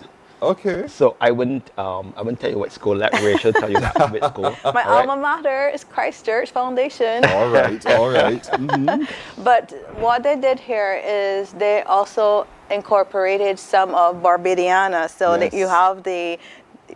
Tell me what you see. I see the lighthouse. I see the castle itself. I'm looking at some. I can't see everything, but you tell me. Well, there's also the cricket. There's the bat, the ball. Oh, you sit at the bottom there. Yes. The cricketer. Right. We also have the track. The track going around the castle. So there are little things in there. If you spend time, you just stare at it for long enough, you're going to see so many different things in there. And they brought in different styles here, and the colors are really vibrant. And this is on the ground floor by the restaurant. Oh, nice. You know what was funny for me with this one? A friend of mine, Paul Clark from and Kim Tara Clark, okay, from Trident 10 TV. They were up there and they took a look at it. And he came back to me, Paul, and he said, Errol, Kim Tara's an artist, she loved this. But he said the one that really hits to him is the one that has the Van Gogh style. The Van Gogh. Oh. Pearson, I don't have a clue what the Van Gogh style is. Got that right. Well, me neither. The swirls. We're at it. Okay. That you see at the top of that one, that Yeah. was Van Gogh, taken Okay. from that. Okay. And those are just some. Yeah. Those are just some, folks. When you go there, you see. There right, is a large I know I can get a closer look yes. for me personally inside. All right, that is Lester Bond. This one? Yes. Yes, that is Lester Bond Secondary School. Beautiful work, brilliant work. It's perspective, all of that you're seeing right there to really make it come alive. Using their imagination. Different techniques that are involved as well that each used. Brilliant. The art teachers are doing a really, really good job at the schools. In terms of maintenance, though, because time fades. Yeah. What's the plan there? That's at the hotel. That's the hotel's responsibility. Yes. They are not in the direct sunlight. They're on the staircases, and so now it's to seal them and protect them from the salt. Yeah. So they will probably last longer than many of the outdoor murals that we see across the island. All right. And here's this other one now, Sam Lord's Castle by Princess Margaret Secondary. Yes. Wow. This is very The Grand interactive. Ballroom. This is very interactive and it's very creative how they've portrayed different aspects within the columns. The one on the left, I particularly like that as well. It's very graphic, but it also engages responses and causes you to answer some of the questions. Or this is the one I spoke about that you have to go and do a bit of research. Look at the one on the right. He's standing on the island Barbados, the Yes. shape of Barbados, Yeah. with the Isn't that coconut cool? trees, Yeah. which is the story we told, the lamp that lured the vessels to shore. That It's one a is really very well done. vibrant piece. And they were the only person that interpreted it that way. That way. Plus, in the middle, they also focus on Sam Lord's wife. Yes. And so they brought a story about her. Okay. And then this is the one when you walk into the lobby of Wyndham. Yeah. It looks that way, yeah. They're all huge. They're all almost Yeah. the same size, except for the largest one is actually the one with Princess Margaret. Okay. But this is just taken a little closer with the camera. Right. As soon as you walk in the lobby of Wyndham, Grand Barbados, and you look to your left, that's what you see first. This is St. George. St. George Secondary. Oh, well done, St. George Secondary again. Look at the bounty. And if I was throwing this, St. George pushed us. Ryan Matherin, I calling his name, one of the art teachers. Okay. That story for another time. And this is the lodge school.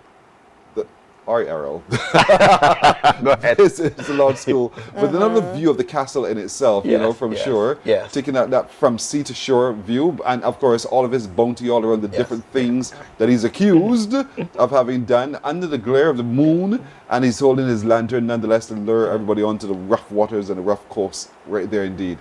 And No, what I want to say about the lodge school, a sixth form art student did that.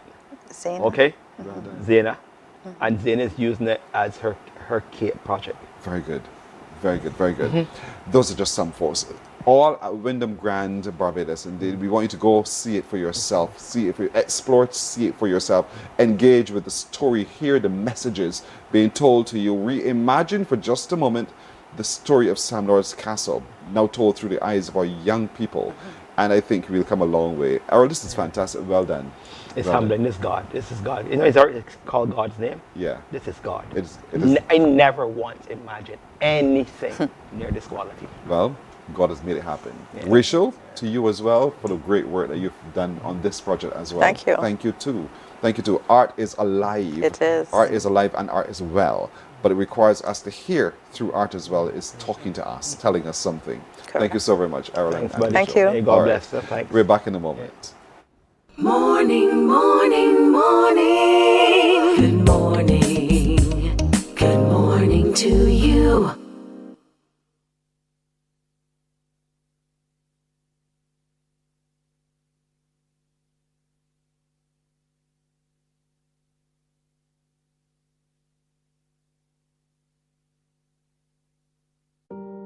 Hey there, it's Mahalia.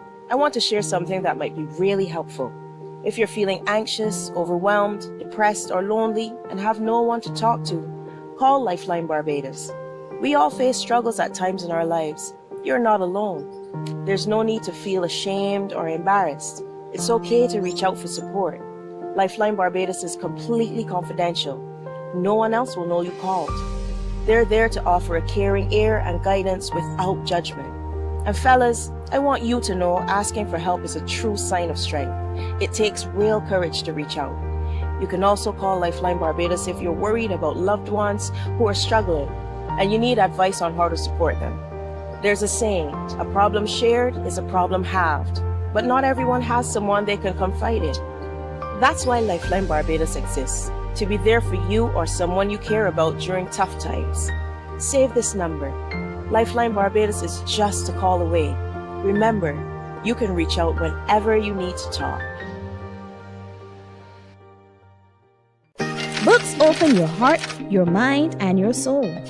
They are educational, entertaining, inspiring, and motivating. Are you an author of a recent book you want to share? Then Mornin Barbados would love to feature your book in our The Next Chapter segment. Send us an email to morninbarbados@cbc.bb. That's morning without the G. Come and let us turn those pages together.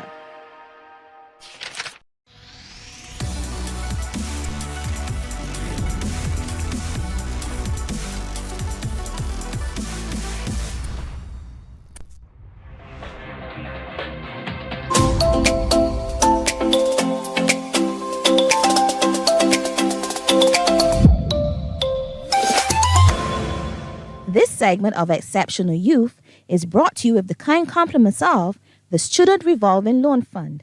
Financing education the easy way. 24 and a half minutes now to go to 8 o'clock as we turn our attention still on our exceptional young people. And there's an exceptional young man who has taken today's buzz, which is artificial intelligence, and immersed himself in such a way that he's crafted, along with some others, something that really identifies who we are, and that over time we will see greater value being derived from its usage. I'm talking to Terry Gittins right now. Terry, good morning to you. Good morning. Nice to meet you. Good to have you indeed. And so we had an interview with a gentleman earlier, and he said to me that he had worked with some very young people and crafted something called Isle AI. Yes, please. You're one of those young people. Yes, please. You know what I'm talking about, right? Yes, please. Good. Talk to me about your entry into the work that you do. At what point did you get turned on to the kind of work that you do? Well, my origins are in what we call full stack development.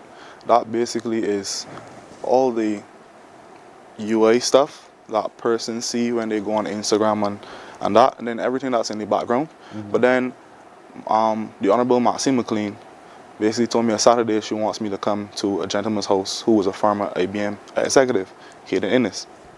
And I thought it was going to be very, very hard. Yes, it's hard work, but I thought it was going to be this crazy math oriented project, but it's not as crazy as persons seem to believe it would be. But then I did my research and I started studying further into that space, and I just decided, you know what, we can create something because we have to for our country and the rest of the region. You decided you want to get into the background. You weren't happy just to be able to use the app. You want to know how it works. Were you always that kind of a curious young man? Yes, please. From the time I was 9 years old. From 9 years old? Yes, please. You would just break everything down just to understand how it works? Yes, please. And I also had a teacher at the Garden Waters Primary called Richard Allen, Mr. Richard Allen, and he saw that I had a unique ability to understand certain things, and he exposed me to coding very early, even before they said that they wanted to do coding programs in primary schools. Did that mean as a young boy you used to mash up everything in your parents' Yes, please. Yes, I did. I can imagine the conversations you had. To the point they bought certain equipment for me. I did that for sure. So right away you've had support from your parents all the way through? Yes, please. This is great. So you had a really good start, a head start in all of this. But then, as it relates to the education system and being able to facilitate this curiosity you have for what happens behind the scenes, were you always miserable, or did you find it easy to navigate your way through education? The school system tries its best, but in terms of what I do, I had to basically look for other avenues. I have a mentor, his name is Shane Marshall. I have his permission to call his name, and he took to me, I took to him, and he just educated me with everything, and I basically was able to do what I do. Have you formalized your education in AI technology? No, please. So, currently, I am a student at the University of West Indies studying computer science. But if you get a chance to meet Hayden, Hayden pushes you to believe in yourself and believe in your ability. So that's what occurred. So right now you're working on formalizing this education in this. Yes, please. And as you study that, computer science and so forth, are you discovering new technologies along the way? Yes, please. That are of value to our existence today? Yes, sir. Boy. And you like this? Yes, sir. It is really nice. How much time do you find yourself immersed in all of this in a given day? I would say a lot of time, because persons may look at it, and that's as I said, the crazy thing about it. It may look hard, and it is hard, but once you apply it to real life, it becomes very easy. It's actually like real life, but we don't have the more time to discuss that. It's actually like real life. Yes, please. Do you find a lot of young men, your age and perhaps a little younger than you, who are into this field? Yes, please. Right now, most of my classes have we say 50 to about 80 persons, and most are males. I would say there are not as much females in the field, but most of my classes are males. Why do you think that is? Honestly, in my opinion, my humble opinion, I don't think it's a matter of difficulty of work, because Zendi just had a competition and the person that won was a female. It's not the difficulty of work. I think it's a matter of interest and what females are interested in. But we will see how it goes. But most persons here in Barbados are male students for computer science. Right. So your fascination was always dismantling, get to understand, I'll build it back. Yes, please. But now you are saying, I don't mind dismantling and building back, but I want to build at the same time. AI. Let's talk a little bit about how that came about. Yes, please. So pretty much from August 2024 till about March 2025, Hayden and the rest of the team, we sat down, we looked at the issues in Barbados, and we looked at how can we create something to not necessarily perfectly solve these problems, but provide solutions so that persons and entities can make better decisions as well as citizens. So we sat down, we looked at traffic, we looked at tourism, we looked at water resources, energy, agriculture, and we said, you know what, we can't put all of these different problems or solutions in the same platform. So we focus on the everyday person's issues, which should be traffic, tourism, and obviously looking at the tourists, and then water resources and energy. So we are going to be bundling that in our platform, and right now it is free for persons to go on, and you can just ask general questions about Barbados, but as we go, we will develop those features, and you will see that we are ready to go and provide in terms of providing solutions. You've created this artificial intelligence act, and I'm going to call another one so that people get the idea. We know Chat GPT. Yes, please. Isle AI is like that. In a but way. The difference is? The difference is that with Isle AI, I love to use cases or examples. If I am here and I get a notification on my phone through LAI that, well, there's a traffic disturbance in a particular area, it can give me those solutions. Yes, there are ways and that type of stuff, but if you want to utilize multiple solutions, you have to get multiple apps, right? But with LAI, I can say, well, if I'm a commuter and I say a commuter, I mean a person who catches the bus, I can easily get my notifications knowing exactly when, especially the bus stop that's over there opposite CBC, when the bus will actually get there. That's what we are working on. Yes, please. When it comes to traffic, I mentioned traffic. When it comes to tourism, we're looking at experience task management, whereby tourists will be able to have that capacity to, see the different resources that are available in the tourism space, right? Water resources, looking at the ability to say when we have a water outage, I will get a notification knowing that, there's a water outage. And then guess what? Then I will know I have to go to and buy some waters in anticipation, energy, gas, you name it. Those are the issues that we're looking at. And it's not something whereby I am saying that, in anticipation. I'm telling you, we are developing these things. We just want to release them in a steady way. So Bajans, Barbadians, when it comes to new things, it takes a while. So we want to just, in a steady way, release. You can't blame us. Yes, please. Because we just want to see how it works first. Yes, we're a little bit timid. But getting all that together so that you are ahead of the information flow, what kind of, not just processes, but capacity do you have to be able to respond in the timely manner in which people would want when they see the app? Because what you don't want is that I've got your app and your app just disappoints me. So how do you assure me, the user, of it that consistently and accurately it will give me the information I need? Thank you so much for answering that question. So what happens, right, is that because of our users, when you answer certain questions and we pull information from our country via the websites and the different articles that we can find, in addition to real life experiences that I mentioned prior, from persons utilizing the platform, then it becomes what? More intelligent, and then it gives back the information that is correct, right? So that's how it will do that, based on persons using it. In terms of speed, we have the capacity to release responses as fast as persons want them. So in other words, the word algorithms will work in this regard, am I right? Yes, please. So based on my usage, you can give me the data that I need, the information that I require. Yes, please. I'm going to use a perfect example, right? Now think of AI like a child, right? When you send a child to primary school or secondary school, it learns, right? And it gathers this information, then it's able to not necessarily regurgitate, but then give the right answer. It's the same thing. It learns this information from persons teaching it, right? So that's what is happening. It's going to, from the time I was to use the word adults or persons that are older than it, gives it information, it starts to look for patterns. We call that unsupervised learning. And once it has those patterns, then it can be more resilient and respond in a better way. We're using the child scenario. The child sits in a classroom. The child can either learn from the teacher directly, and that it takes personal responsibility for that, or the child learns from the community interaction. And that's what you're saying to me, basically. Yes, please. So the responses I get from the app are based on the response from the community. Yes, please. As well as my individual interactivity with the whole thing. I see. So volume is going to be a critical factor here in its growth. To a point.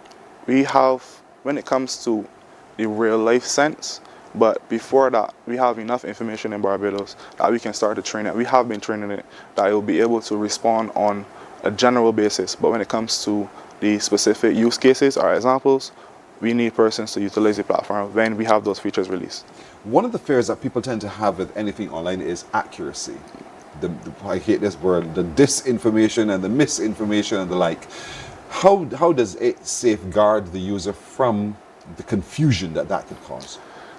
Without giving out any Don't tell me too much, intellectual property,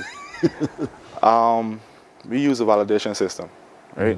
So if you send a response, we're not like other platforms, especially in the traffic space, just allow you to send, there's an issue by Waterford. You're going to be able to send that issue. It's going to verify through our proprietary information, and then you will get that response. So when it comes to accuracy, we're not just going to, okay, there's an issue and send it out. We're going to validate it and then send it out through our algorithms. One of the concerns with the other system I mentioned to you earlier, whose name I shall not call right now, is people tend to copy and paste. Yes, please. And there's a lot of danger in that. Even though you get some good guidance from it, there's some danger in it, because then you could be plagiarizing someone else's copyright. Since you have that kind of truth verification system in place for the other activity, do you have a similar kind of application in place for that kind of activity? In terms of general information of Barbados? General, and the usage of that information.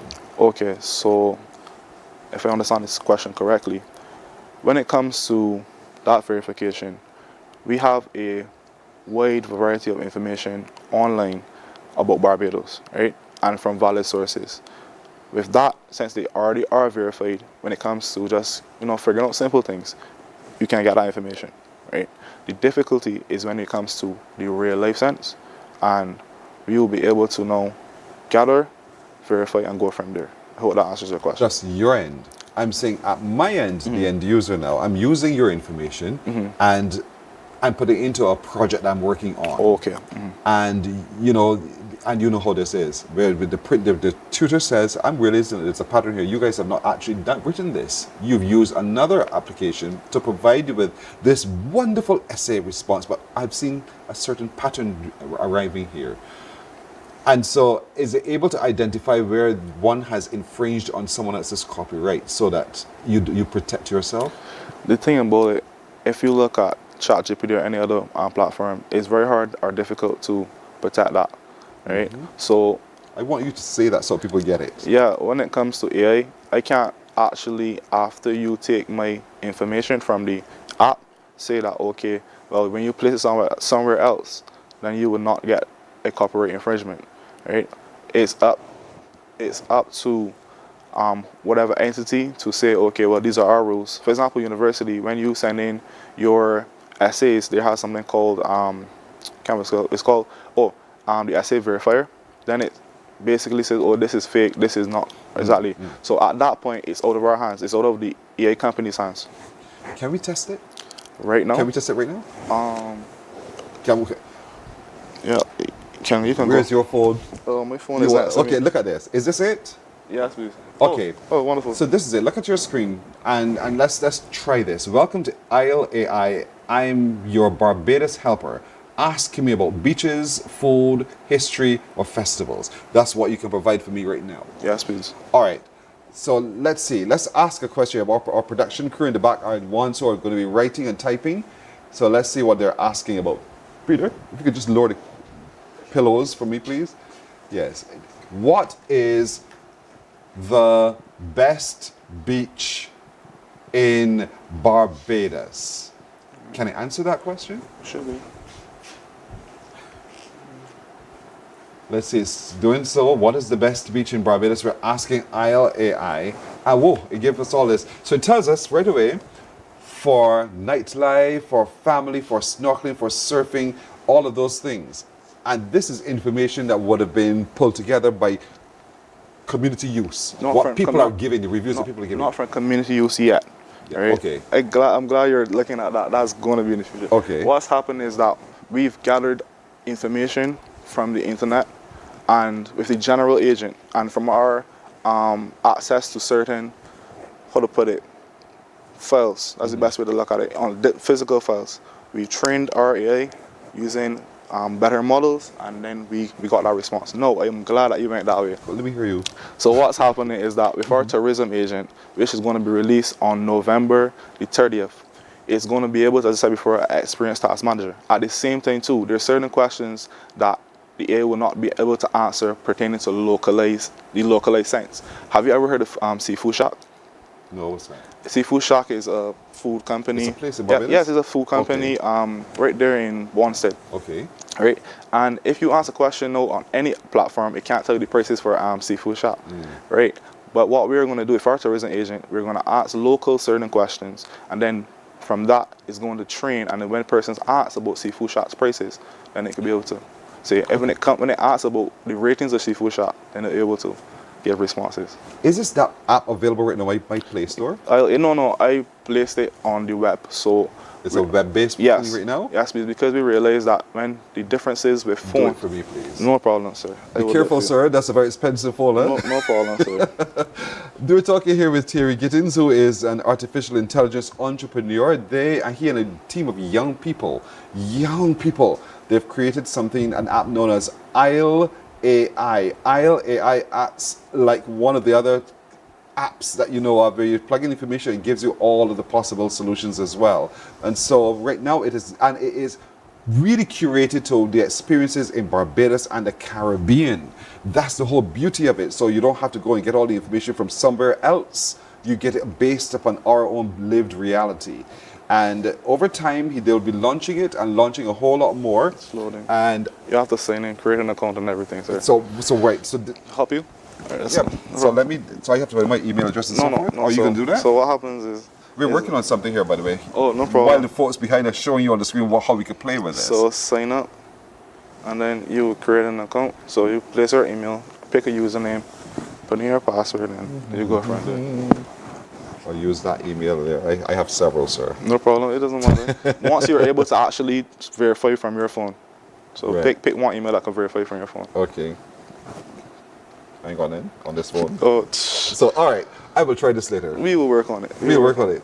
So everything happens on the phone. And by the way, can I say something? Sure. If any person has issues with signing in, I know they're older persons, we have a support email. Persons can contact that email, and then they will be able to get help.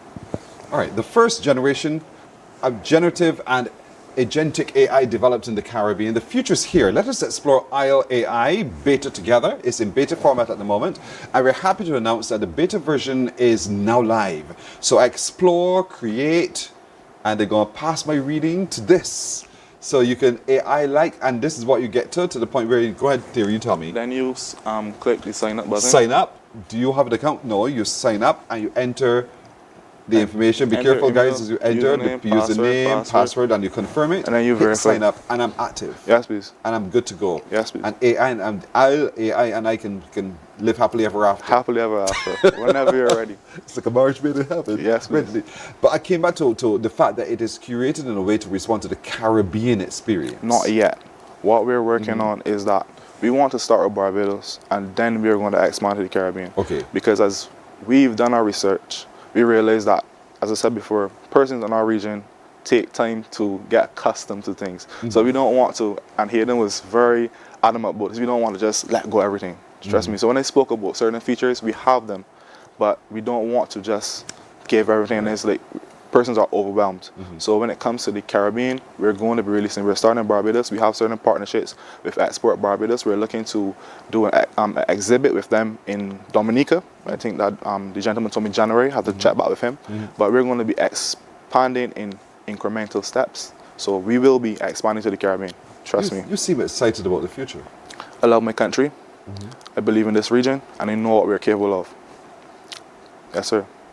Boy, this looks good, and this is the area in which you are most happy. Yes, please. Creating the opportunities, creating all of these possibilities for people to engage with, and using the technology that's available today to help us see what we can better today. Using artificial intelligence, Isle AI. Remember, ISLE space AI, or one word? One word. ISLE AI. That's where you go search for. It's in beta format at the moment. You can sign up right now and begin your activity with it and see how it works for you as well. And in time, they'll be launching a whole lot more. There are only certain categories so far that you've said that you've been able to populate it with. Yes, please. And you'll be broadening all of that as time goes, and then eventually we'll go into the Caribbean, and before you know it, we'll take over the world. Yes, please. That's the plan. That's the plan, and the plan generated by the minds of our young people of Barbados. Thierry Gittins is one of them. Thierry, thank you so very much for joining us this morning. Thank you. Best for the future with this effort. Thank you. You're very welcome. We're coming back in a moment.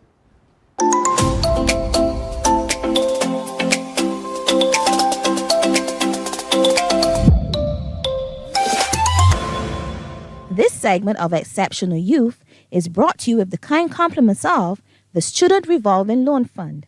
Financing education the easy way. Welcome to Nature's Discount, the ultimate health food store. At Nature's Discount, we have thousands of quality products at great prices. Hi guys, Dottie here with Nature's Discount, and today we are talking about Solar Ray microbiome probiotics and why you should be taking them. And we have well over 3,000 amazing products to help you get healthy. For your health tips, tune in to CBC TV 8 every Monday, Tuesday, and Thursday for Nature's Discount, sponsored by Get Healthy Incorporated. 98.1 The One, your number one party station. With an audience from 18 to 40, we keep you engaged, energized, and entertained. Choose 98.1 FM, The One. Morning, morning, morning. Good morning.